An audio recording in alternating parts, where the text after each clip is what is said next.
the engagement, everything that's happening, even though I've left.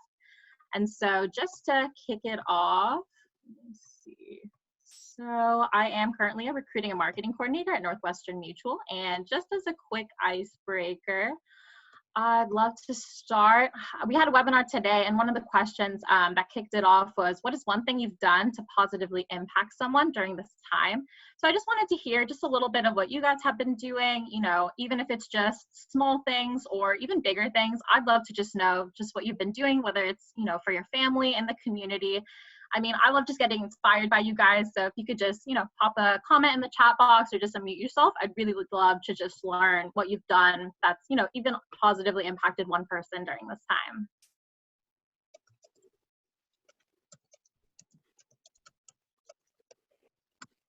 I'll jump in and go first.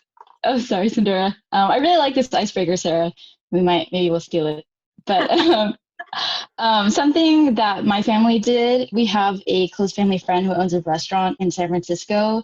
And it's not big at all, but obviously all the restaurants and small businesses have like really been struggling. So she has been doing like deliveries all over the Bay Area just to like make payroll. So we made sure we put in this huge order and we were like eating their food for a couple of days, but it was really good. And we got to see our friends too. That's awesome. I love that. Let's go. And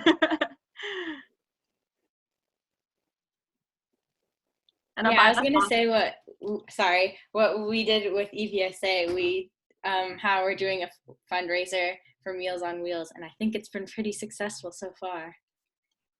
Yeah, I've been seeing your guys' posts. It looks really good. I love all the engagement that you've been getting. Abai, that's awesome that you've been cooking and delivering a few meals for folks in Davis. Very nice.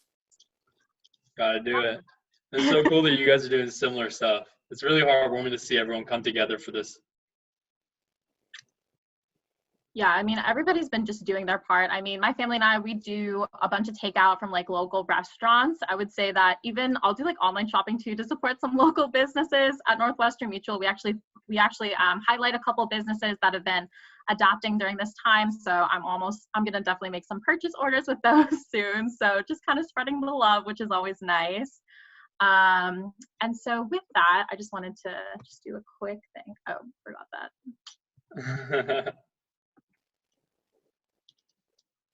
So just to dive a little bit more into my career journey. So I've definitely told EVSA, and some of you have probably heard some of these things that I'm going to talk about, but just to kick it off. So my first year at Davis, I actually started in Greek life. So I was actually a part of a sorority, Chi Omega. And I think during that time, I was really just focused on being social, just trying something new. My roommate at the time was rushing, and so that's what really inspired me to do so as well.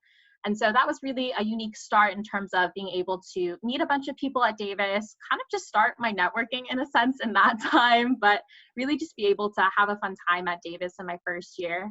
And then transitioning into year two, that was when I really wanted to start working and really start building my resume. I think at that point, I knew that even when I started my career, I was going to need a lot more than just, you know, classes and basically just focusing on academics. And so during that time, I started at the telephone outreach program. And so that was really focused on fundraising at UC Davis. It was really focused on building relationships with alumni, demonstrating the value of various resources like the Internship and Career Center, the Student Academic Success Center. And so during that time, I started working part-time. And so with that as well, I knew that I could spend a little bit more time just continuing to learn and grow. And so I joined Joyrun after that, and I became a growth marketing intern. And so that was really focused on spreading adoption at UC Davis in terms of the application. And so Joyrun is very similar to Uber Eats, very similar to Postmates. And so that was really when I started working and really understanding a little bit more in terms of marketing. I also really started to meet a lot of really fantastic people that I'm still connected to, and so that I've actually been in conversations with. So just continuously building that network and meeting just some really incredible people. So from there, year three was when I was introduced to EVSA. So I knew at that point I was looking at business organizations, and I started looking at Ascend at the time, consulting groups and whatnot. And when I looked at EVSA, I think what really stood out to me was the career progression that was already happening with students, how people were able to attain really prestigious internships and jobs. And I think that was what really kickstarted and what really drove me. I think with that as well, it's the mission statement. I mean, EBSA, just the culture shows through, whether it's in social media or when you meet individuals. But I met a lot of really great people, even during my first interaction. I remember meeting Stacy at the initial meeting, Sergio. So some really wonderful people, even during my first welcome week event. And so EBSA was really the start of everything that really followed after that, because I was introduced to Launchpad Project Management by Trisha Yu, actually. And so she was a member of EBSA at the time. And so she posted about a unique opportunity there. And so I joined Launchpad as an intern, and then really learned about business development, learning about real estate, really learning more about entrepreneurship as well. And then with that, that was a really great introduction into project management that led me to more opportunities. And then from there, I interned at Target during that summer. So that was really one of the more difficult times. I remember applying to about 60 companies before attaining that internship. And that was like, it was really difficult. But I think one of the biggest things that I learned from me was using the Internship and Career Center. I met Christina Kadang, and she's the person who I always refer students to. She's like my miracle worker in terms of giving me constructive feedback with my resume and really understanding what I can do to improve how I show myself and really how I present myself. So she was really fantastic in terms of really giving me the feedback I needed to get to the positions that I wanted. And so with that, I interned at Target, and I had an amazing time just in terms of retail. I think retail is always quite an experience for anybody, just in terms of really learning customer service, the value of hard work. And so that was a really unique introduction, and I think it led me to a lot of great opportunities afterwards. And then into year 4, so I joined board in EBSA. So I was the first director of external affairs. And so then it was Jasper, and of course Sindura now, which is really exciting to see the position continue to grow. And I think it's one of my experiences that I'm really most proud of, because I really got to shape it, and really I got to use a lot of my networking skills to create events. One of my favorite parts is definitely the company tours. Like my year, we went to Gap, Fidelity, where else? And Clorox. So that was super cool to be able to even do that. I mean, I was floored every time, and just hear like the feedback that I got from members in terms of that.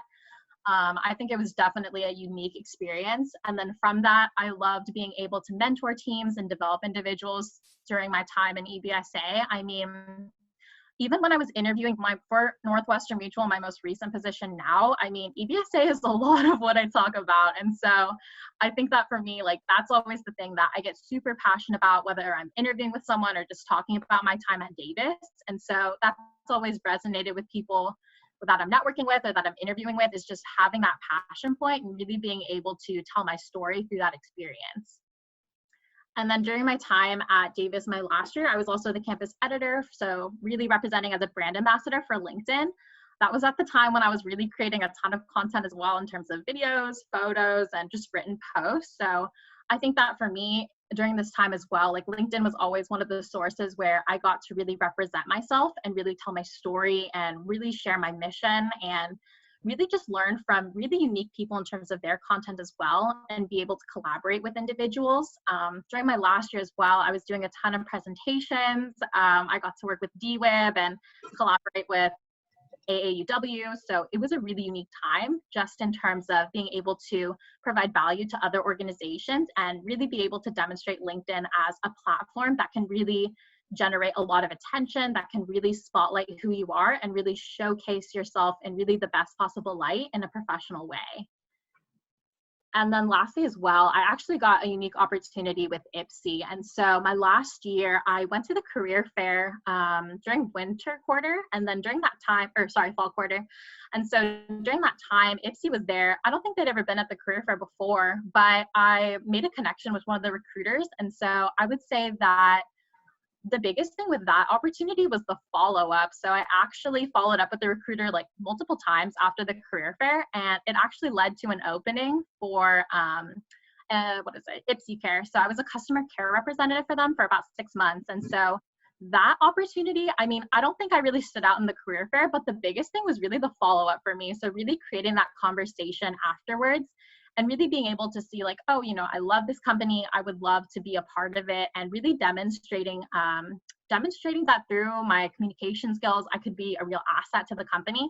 So I was the first part-time remote hire that they'd had. So I was kind of like a test pilot in a sense, in terms of, could they hire someone remotely? Could someone actually be disciplined enough to take on this opportunity and be a part of a team that way? And so I really loved it. I still have a ton of makeup from them. So for those of you who don't know what Ipsy is, it's basically a subscription service to makeup. You get about 5 products each month. They can either be sample size or full size. And so with that, it's a really great way in terms of demonstrating, your beauty by telling your own unique story through, what you put on and how you want to show yourself. So I really loved it as well. I still love the company. And so this is a little bit about my UC Davis journey overall, the 4 years. I'm just gonna click, oh, there we go. Is anybody writing in the chat, by the way? Sorry, I can't like see it, so. I don't think there's been anything recently. Okay. Just like let me know if there's any questions or anything. Happy to cover anything else.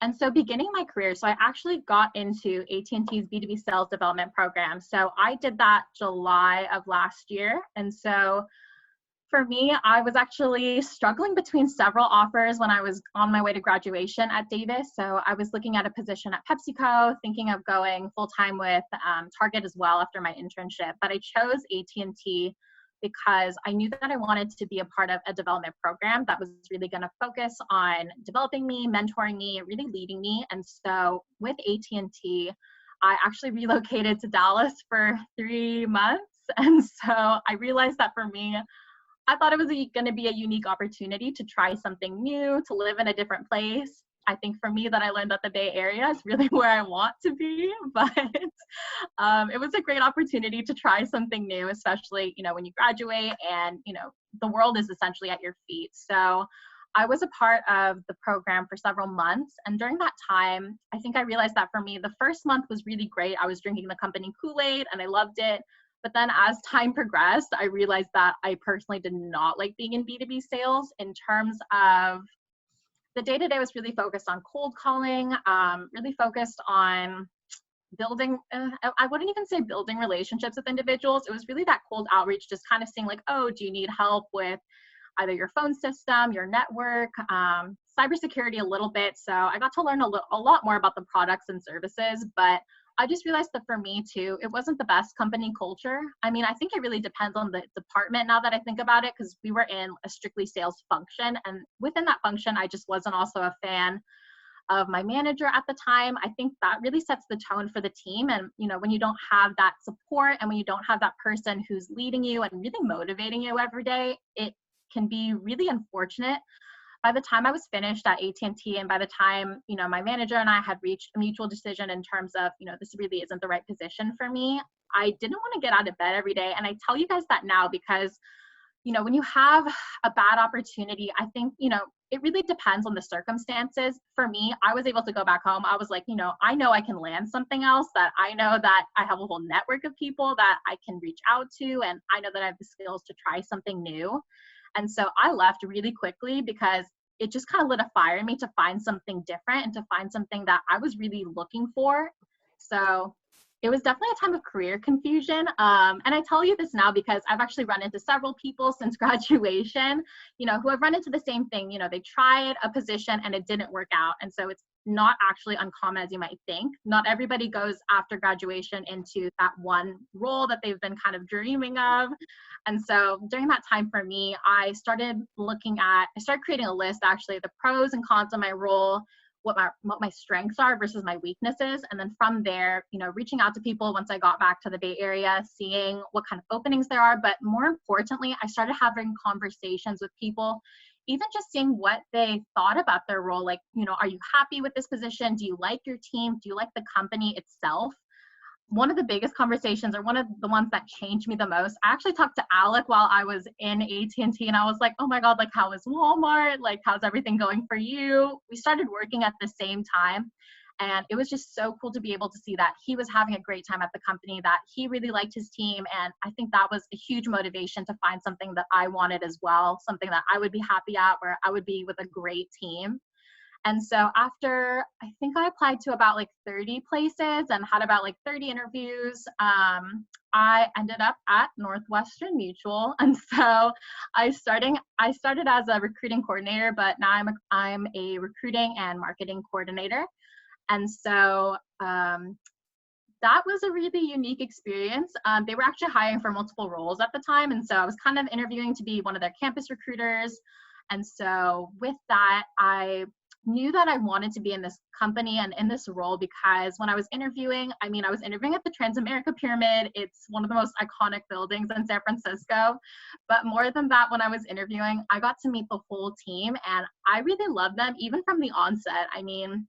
I just knew I would really enjoy working with all these people and just be able to work in like such a great place in San Francisco. And I've been familiar with Northwestern Mutual since Davis. They've been to all the career fairs. I actually had some guest speakers from Northwestern Mutual, the first guest speaker quarter that I ran. And so that was really cool, just to be able to come full circle with the company. There's actually quite a few UC Davis alumni at Northwestern Mutual, so it's really cool to be able to see that connection as well. But it's just really exciting too. I think being in the financial services industry, like transitioning from AT&T and telecommunications and now being in the financial services industry, it's definitely a huge change, but I could tell that being in AT&T in the telecommunications industry, it definitely was not for me. So understanding even just industry-wise that, that could just kind of be eliminated from my list was really great to know. I feel like in the financial services industry, it's such a great transition to make even after graduation. So at Northwestern Mutual, we focus on financial planning. And so I've just learned a lot, whether it's in terms of the risk management side or the wealth accumulation side. So really the protection pieces of each plan versus maybe the investments. And so that's a really cool transition to make. And, if you guys are ever interested in anything like that, feel free to let me know. But it's just really cool to be able to learn every day and just be able to see, the impact that financial planning can make. So I think there was a question about the last slide. Okay. Yeah. Okay, sorry. Let's see. I can't pull the chat down. I don't know why. This is like, can somebody That's type? okay. I'll just tell you. Okay. Yeah, so I thought you mentioned offhand that you applied to 30 places and had 30 interviews. That ratio is crazy, right? Because don't you normally get like 5 interviews after you apply to 100 places? So I would say that for me, my ratios have always been probably different, just because some of these were referrals actually. So some of my friends would refer me to various companies. And so that helped a lot. Sometimes companies would reach out to me on Handshake or Indeed or LinkedIn. So those were also impacted by that as well. And so it was really just a mix at the time. And I wasn't in a huge hurry as well. But I had an interview basically every day with different companies. So I was interviewing with DoorDash at the time, Yelp, some smaller companies as well, but really just kind of I also got some help too. So something that's really cool as well is Premier is a staffing agency, and they're really great at helping students in terms of being able to, give you jobs that you might be interested, and then they'll send you jobs, and then you can say if you're interested or not, and they'll process you through the recruiting process, and they'll kind of be your career coach in a way. So Premier is really great for that. And so they helped me a lot with my career search as well. I actually had an offer from one of the companies that I was interviewing with at the time with them, but it just wasn't the right fit. But they've been super helpful as well. So I would definitely recommend Premier. And with that as well, I'm also part of some Facebook groups as well. So some of you have probably heard of Albert's List, but that's a Facebook group. And you guys, if you guys want me to follow up too with some of these resources, these are really stellar resources. So Albert's List, it's basically a community in the San Francisco Bay Area. There's also a chapter in Sacramento, as well as Southern California, as well as some other big cities throughout the US. And so with this Facebook group, people are always posting about different opportunities. Even now during COVID, I see a bunch of jobs posted.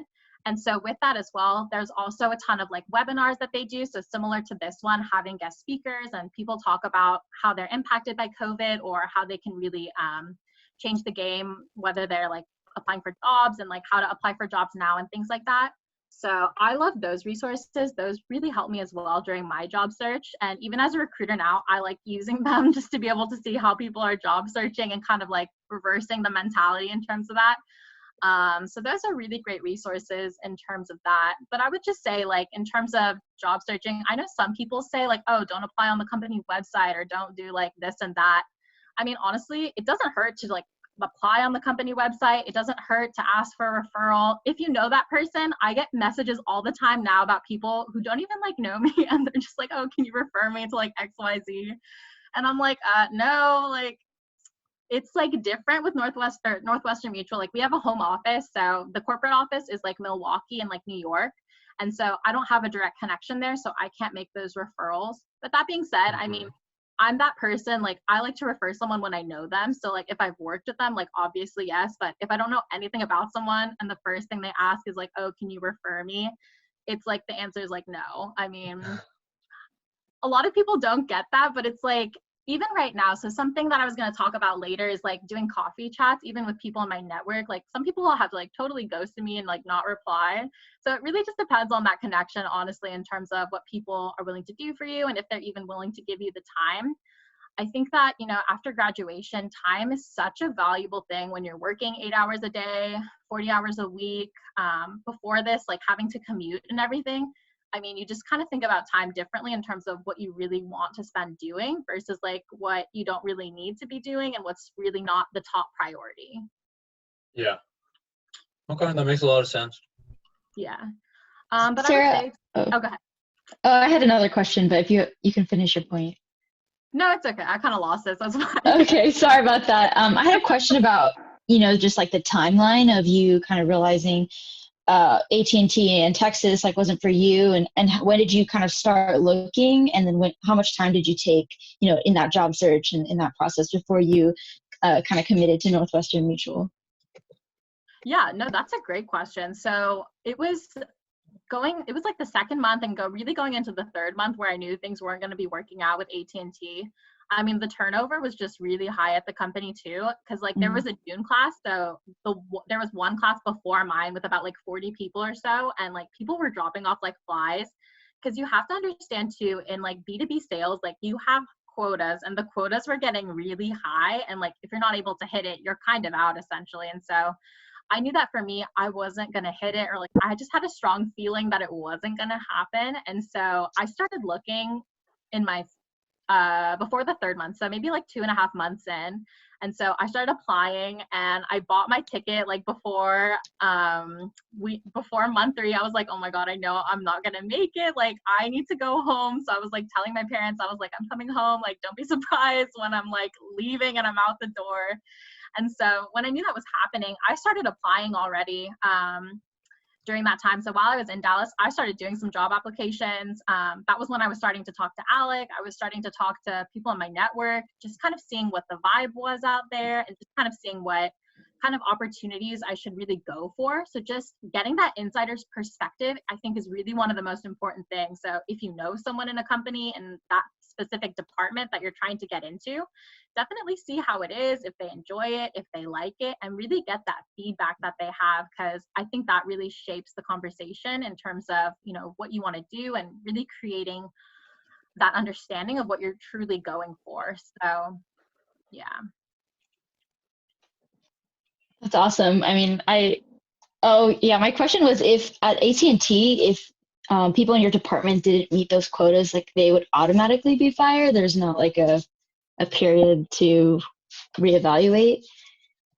So it's really, I think it really depended on your manager at the time. So basically at AT&T, what happened is that the previous years when they had the sales development program, there wasn't a quota, but since they implemented the quota this past year, that's when the compensation increased as well. And so it was just, I mean, being in sales, there's just so much pressure. And so with that, it really depended on your manager too, whether they would vouch for you or not. And so if they could vouch for you, then you were definitely able to stay longer. But then, if you didn't really have as good of a relationship with them, then, really wasn't as likely that you would stay.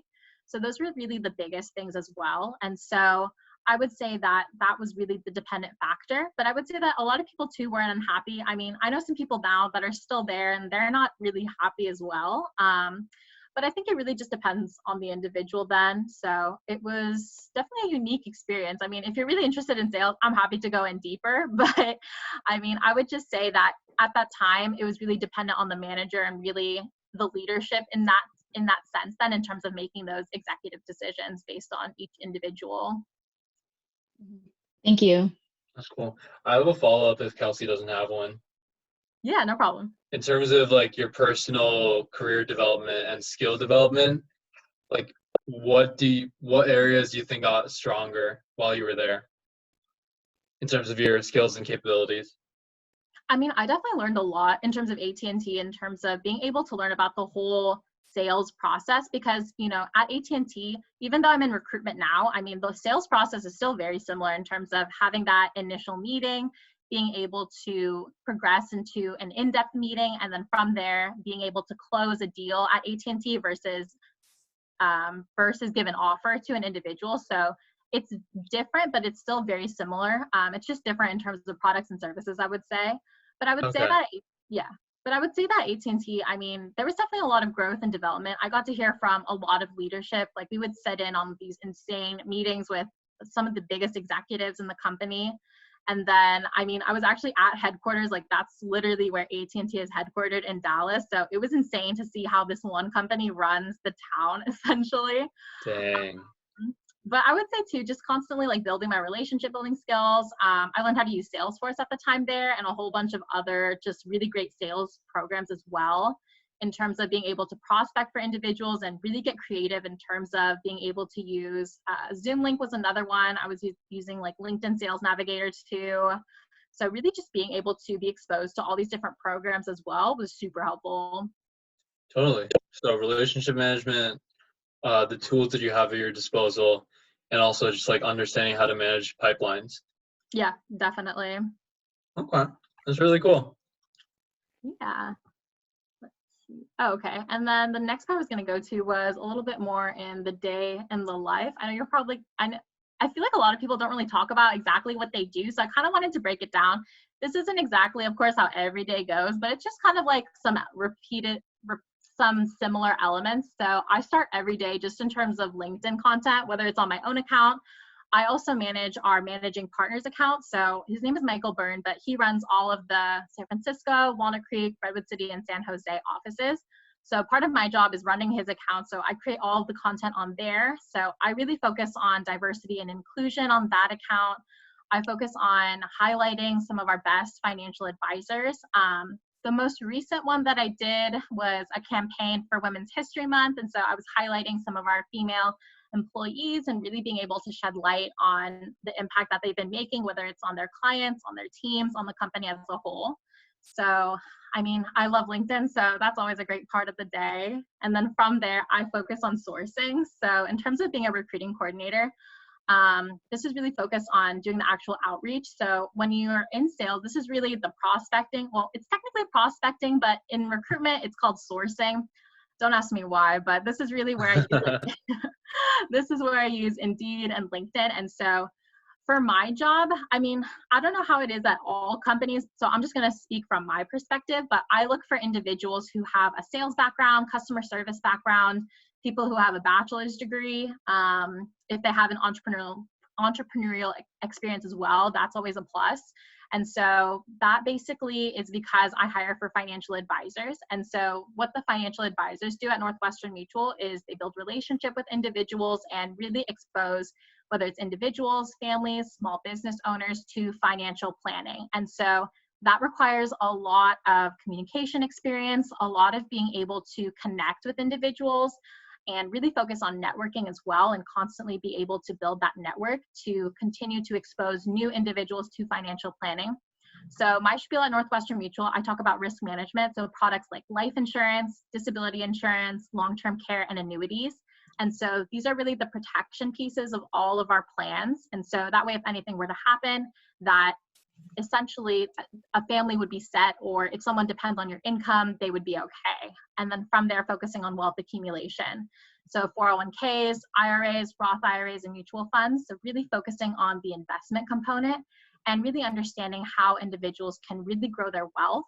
And then from there, we focus on wealth preservation and distribution. And so this is really focused on creating realistic budgets, saving strategies for our clients, and then this way they're able to reach their short-term and long-term goals. In the short term, thinking about going on a vacation every year and having the funds to sustain that, to long-term thinking about retirement and potentially buying their first home. So that's really the spiel that I go through with individuals when I first expose them to Northwestern Mutual in terms of the planning process.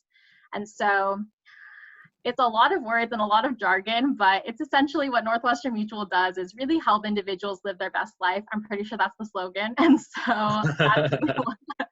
so that's just a little bit about Northwestern Mutual, but I think it's a lot of really great content. I think it's a great company. So being a mutual company, our policy owners are essentially our shareholders. And so we're able to do our best for the client and really service them in the best way. And so I'm actually transitioning into my recruiting and marketing coordinator role to a recruiter role. So I'm actually running the full recruitment cycle, or I'm starting to now. So I've been doing all my phones. So I've been doing my sourcing and I've been running my phone screens and then the initial meeting. So when we have a full-on conversation about Northwestern Mutual for an hour. So I've been conducting those and then my team has been shadowing me and giving me feedback. So that's a greater portion of my day now as well. So really running those conversations in terms of understanding what people are looking for, understanding if they're the right fit for Northwestern Mutual, and really just being able to see, should this person continue in the recruitment process, or is this maybe not the best time, and should they maybe pursue this at a later time? And so during that time as well, I'll usually do my calls in terms of people who are interested on Indeed or LinkedIn and do some follow-up calls. Those generally take about 15 minutes per person, depending on who answers. So 15 to 30 minutes. And then once again, just doing initial meetings. I'll usually do maybe like 1 to 3 in a day. It really just kind of depends on how I set my schedule. But once again, just having that full-on conversation about the role and the company. And then from there, we've also been doing a ton of development at Northwestern Mutual. So we've been doing a lot of webinars. Today, I sat in on the Asian ERG webinar. So just learning more about how, just as Asians as a whole, can really promote themselves and really focus on growth and development, even during this time. Like Northwestern Mutual is launching a mentorship program in that ERG. And so that's really exciting to be able to see that and really just be able to see all these people coming together. And so there's also been some other really great webinars just in terms of technology, understanding how to recruit during this time. So a lot of different topics that are really helpful during this time as well. And then I usually end the day focusing on social media content. So I've been using Canva a lot more. I've been using Canva Pro the past week. And so I've been on YouTube a ton, just kind of understanding like how people use it. And really best how to use it. I've been on HubSpot too. I did a couple courses just in terms of marketing and sales. Those have some really good free courses as well. So just focusing on growth and development. I feel like during this time, it's kind of cool to be able to hunker down and just research anything that I'm like interested in. So I like it. And and then from there, just wrap up. So answer some last minute emails, just check what my calendar is like for the next day. I use Bullhorn as a CRM. So that's a pretty common one for recruiters. And so I use that one to track candidates, take notes, track the whole cycle and everything. So that's just a little bit about my day. Like I said, this isn't always exactly how it is, but this is a pretty good picture of what every day looks like. I had a question about the follow-up with candidates.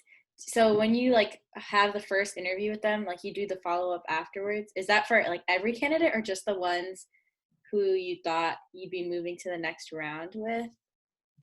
Or how does that work?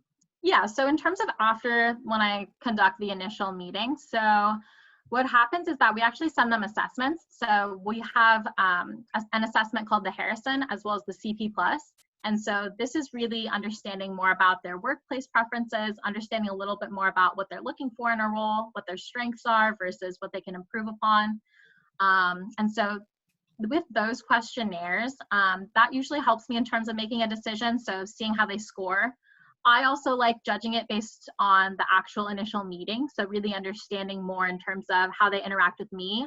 I'm a pretty easy person to interact with too. I mean, even on the call, like I'm very conversational, very friendly. And so, you know, if someone can't interact with me, that's generally not the best sign in terms of, you know, how they would be in terms of facing clients. Because for me, like I ask like a ton of questions. Like even when I start the call, what I start with is just kind of asking how they are with COVID-19. So I can personally tell usually within the first couple of minutes whether this person is going to be a really good initial, a not so good initial. And so, you know, that's really just based on, you know, how it feels. And so that's part of it. But the questionnaires also help too. I definitely like take those into account as well. So it really just depends on the recruiter. So I look at it holistically. But generally I can tell like the kind of candidate that I want to move forward with. But at the same time, I'm still learning. So I'll usually talk with my director or another recruiter on the team and get their feedback as well. I just started conducting the initials like last week. So there hasn't been a ton of people that I can evaluate right now, but I mean, I'm just kind of learning as I go. So that's just a little bit right now. Thank you. Yeah.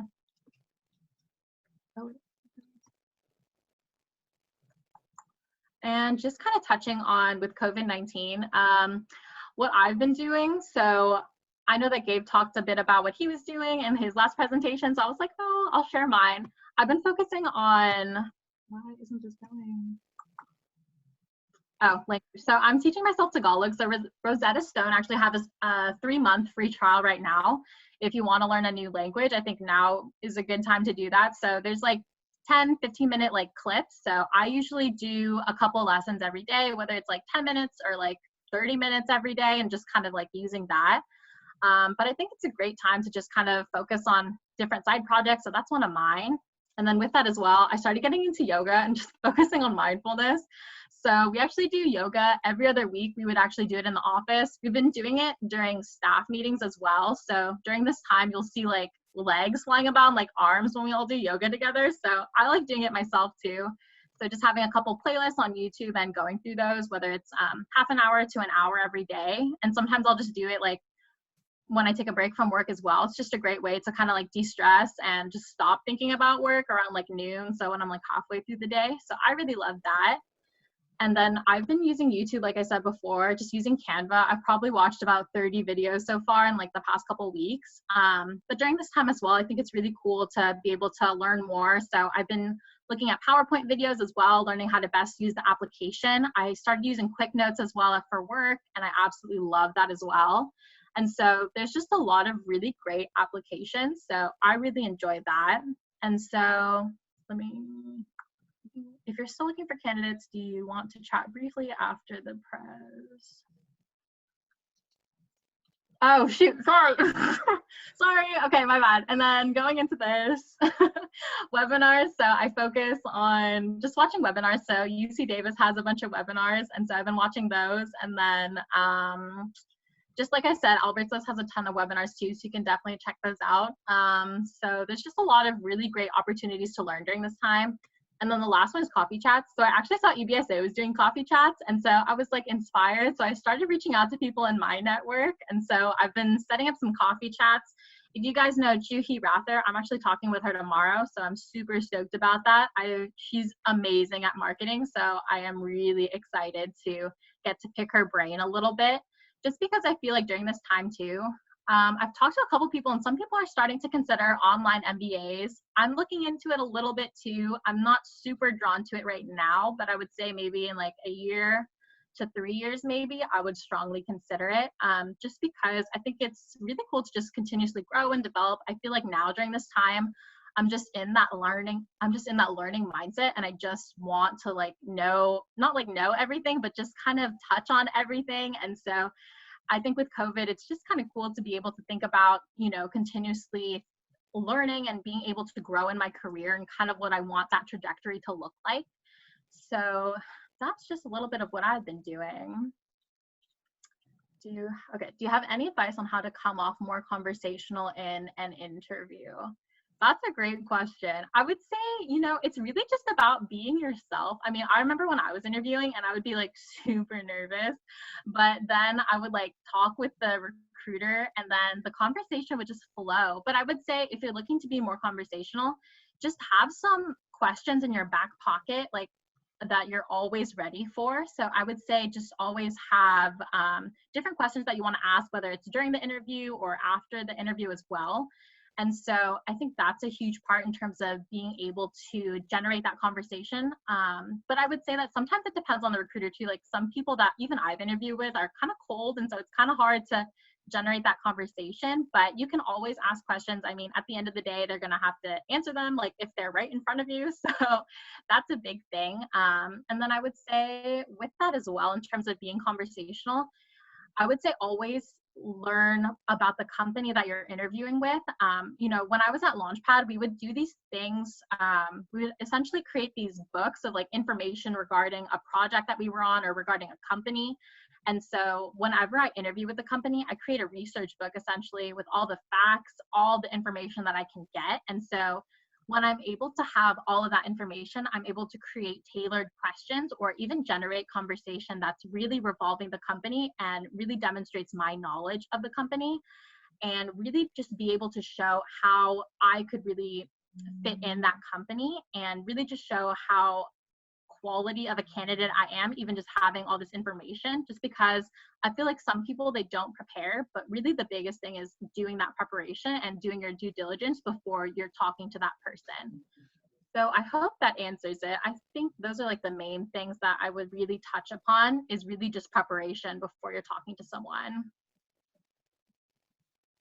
Yeah, so those are the main things. If you guys have any questions, I'm happy to answer anything. I know that we have a couple minutes, I think. Why are you so good at presenting? What, Wilbur? Is that Wilbur? Sounded like Yes, hello. Never mind, that was a joke. But I asked, why are you so good at presenting? Did you have a lot of practice? I actually didn't practice for this, but I definitely reviewed the slides a little bit though, just so I knew what I was like talking about. I have a question. How do you recommend reaching out to people for coffee chats? And like, because some people who you want to reach out to might be like really popular and like a lot of people are reaching out to them. How do you stand out? Oh my God, that's such a great question. Just because, I don't know, I glance over some people. I actually have 2 messages I know sitting in my LinkedIn inbox from like UC Davis students. But I would say that, the biggest thing that makes me want to answer somebody is if they've actually like legit read my profile. And so I would say that really tailor it to what they have in their profile. Like some people, they'll like reach out to me. So obviously I don't hire for the Milwaukee, New York City offices. And so like people will ask me about those positions and I'm like, no, like I hire for the San Francisco office. It says it if you read my profile. But obviously people don't. So I would say, just be able, if you want to talk to somebody, the biggest thing is like write hi, name, I love XYZ, or well, maybe not I love, but I recently viewed your profile and I saw that you are currently working on XYZ at XYZ company, and I would love to pick your brain about whatever you want to talk about. So just make it very direct, make it very tailored. I always recommend if you can shoot a message to like a UC Davis alumni or somebody who you share some type of experience with. I will always respond to people at UC Davis. I mean, just because I went there, and generally they're also connected to a couple people I know as well. So I'm definitely more inclined to as well. But I would say that, not everybody's going to answer. So like, even when I was the director of external affairs for Davis, like I would reach out to alumni, and I remember for the marketing coordinator, some people did not respond. But I did get some awesome responses. So it's just a matter of the right person. I mean, I think also at this time too, you don't know what people are experiencing, especially with COVID-19. I mean, I don't know if it's directly related to that, of course, if they don't respond, but there's always a bunch of external factors. I mean, even at work, sometimes like people can have like bad days and then they don't want to respond to messages. I mean, that happens to me too. And so it really just depends. But I would say just have like a super nice message tailored to who they are, and just be direct about what you want. And I think the biggest thing, if you want a coffee chat, like a lot of people will definitely respond to you. Thanks. That was really good advice. Thanks. I had a question that kind of piggybacks off of that question. Do you have any tips for like overcoming like interviewing and networking jitters or like anxieties that are associated with that? I would say for networking events, I always have like my LinkedIn QR code ready, and then I have my business cards now, but I also had a digital business card before going to events. So just even being like super, super prepared, like I am like ready to go. And then I think for me too, it's just always dressing the part too. So like I have like my power suits and, you know, full face of makeup and hair, and that's just like, I'm gonna like kill it today. So that's kind of like my thing. That's like the whole preparation mindset. But even if you don't kill it, I would say the biggest thing too is the follow up. So it's amazing how many people don't follow up, whether it's after a career fair, after a networking event. You will stand out so much if you even just send a really nice message afterwards, whether it's to a recruiter or someone amazing that you met who is a speaker. I would say those are like huge things that you can really do and that are in your direct control outside of the event. But I would say too, like what really helps when you're going to a networking event is, you know, going with someone you know. I went to the career fair at Davis actually this past fall. So I went with like Filbert and like Dorsa. And so I ran into a bunch of people. So that was super fun, just having that confidence boost, you know, being with people you know. And then with that as well, I would say just brush up on your resume, brush up on your LinkedIn, brush up on the companies that you're kind of targeting at that event too, and just having that in the back of your mind in terms of what that company does and having at least a foundation of general knowledge as well. So those are like the big things that I always do and that I've always done for networking and interviews. Awesome. Thank you so much. Yeah. I would say the research book in terms of interviews is really my biggest thing. That's always like my biggest piece of advice. So like if like when you're interviewing for a company like Facebook or Instagram, like learn as much as you can about them. And then really, I've actually brought my research book to interviews and like showed people like this is literally how much I want this. Like especially if they ask like, oh, what did you do to prep? And it's like, oh, like this right here, like look at this document with like 10 pages, like 5 to 10 pages or so. Like me taking the time to actually write down, you know, various articles that have been written about the company, various news articles, just various or videos that have been created and all these different things. So just really showing that you put in the time and effort. Hi, Sarah.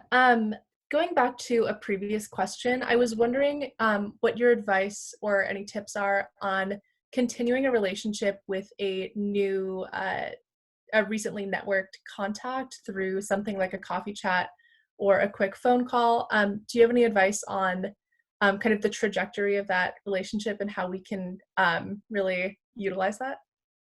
Yeah, that's a great question. I mean, I've used a bunch of CRMs. So one CRM that I really love too, it's actually called Streak. And so it integrates with Gmail. And that's a really good one if you want to track conversations via email.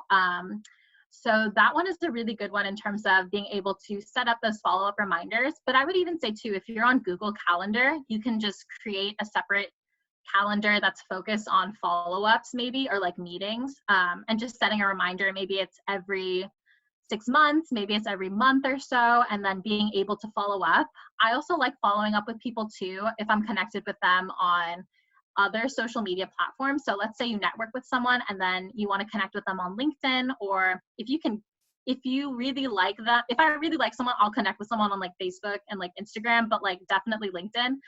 And then, you know, from there you get notifications if it's their birthday, if they like change position. So you can always message them during those times as well, and then create a conversation.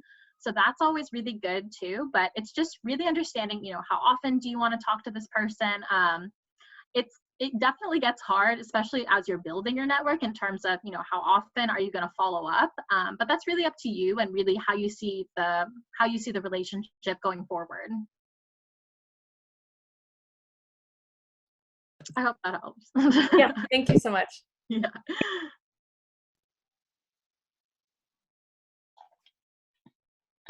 Hi, Sarah.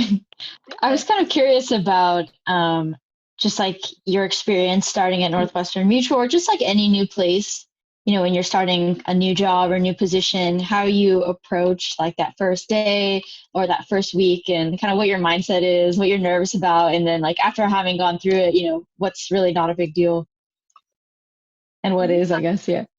I mean, it's always hard, like starting in a new place. I would say that the biggest thing, like, once again, is just kind of the preparation piece is really the biggest thing for me. So like before I start a job that day, my first day, it's like I pack everything that I need, double check in the morning. And then once again, just wearing something that I feel really confident in. I feel like that really just sets the mood in terms of, you know, I'm going to go in and I'm going to kill it, and having that mentality. And then I think as well, just going in and putting your best foot forward. And so really just building relationships from day one and really focusing on that. Like when I went to AT&T, I didn't know anybody when I went there. And I was like, oh my God, I'm alone. But I was there and I was like, okay, like I'm going to go talk to people around me. So, you know, not being afraid to introduce yourself, not being afraid to be the one who starts the conversation. And then from there, just focusing on each individual that you come in contact with and really setting the standard in terms of who you are and who you want to be portrayed as. I think especially at AT&T, that one was just really something else when I don't know anybody and I'm in a whole new environment. But I think that one is really just a great opportunity to, you know, focus on, just focus on new individuals and really just introducing yourself and really just focusing on, I guess, how you can even like bridge the gap too. So you're obviously coworkers, and then how you can reach that standard of being friends with individuals. So finding ways to even be with each other outside of work and how you want to do that. So, you know, at AT&T, we would do like happy hours. And so, you know, going to every company event. So that's something that Gabe was talking about too. So go to every event that they're hosting. I mean, maybe if you're introverted, or, you know, you're not that person who likes to go to every event, like try and push yourself to go. Like you honestly have nothing to lose. You have everything to gain, especially like, you know, you got your first job, your new position, like, you know, put everything that you can into meeting new people and really focus on, you know, even thinking about your career growth. Like one networking event can change everything. I mean, one Indeed message led me to Northwestern Mutual, which is where I'm at right now. And so it's really just focusing on taking every opportunity and really making the most of it. And so I would say that's really the main thing, is just, you know, if there's an opportunity, just like take it. Like they don't just fall out of the sky. You just kind of have to grab it. Thanks, Sarah. Yeah, I think some of us are still going to be, since like I'm asking that question because I'm going to be starting something this summer and I'm all nervous. Oh my So God, I you're feel at like I Clorox, want that. right? Yeah, in sales. So you're like Let's giving go. a little bit of some horror stories of sales, and I was like, oh. Oh, you'll be fine. Oh my God. If you need anything, just hit up Danny. Oh my God. I was so excited when I saw that on LinkedIn. I remember seeing that and I was like, oh my God, finally someone from EBSA landed something at Clorox, like after all this. Yeah, it's pretty cool. So I'm grateful, you know, for your position and your time at EBSA, because that definitely opened up some doors. So Yeah, I'm super stoked for you. I mean, that's just my experience in like a B2B sales role. I mean, everybody's is different. I think that it just wasn't for me. And I think that's really where the self-awareness kicks in. Like I knew that I should do something different. And so recruiting is a really great position that I get to be in right now. But that being said, I mean, I'm still open to, you know, just seeing what else is out there. And that's what I'm looking at right now, whether that's in recruitment. I mean, I love technology management at Davis and doing that minor. So maybe pursuing something in that as well. But I would say that the biggest thing, you know, whether Clorox works or it doesn't work, like you're always going to land something new. And then if you ever need anything, I think that's something great about EBSA is there's all these people who can support you, whether you're like in the club or like even as an alumni. So all these different things. Yeah, well, all of your answers have been really great. We have like, it's a bit over the time, so probably we'll finish up in the next 5 minutes or so. But if anyone else has any last questions they want to ask, go ahead.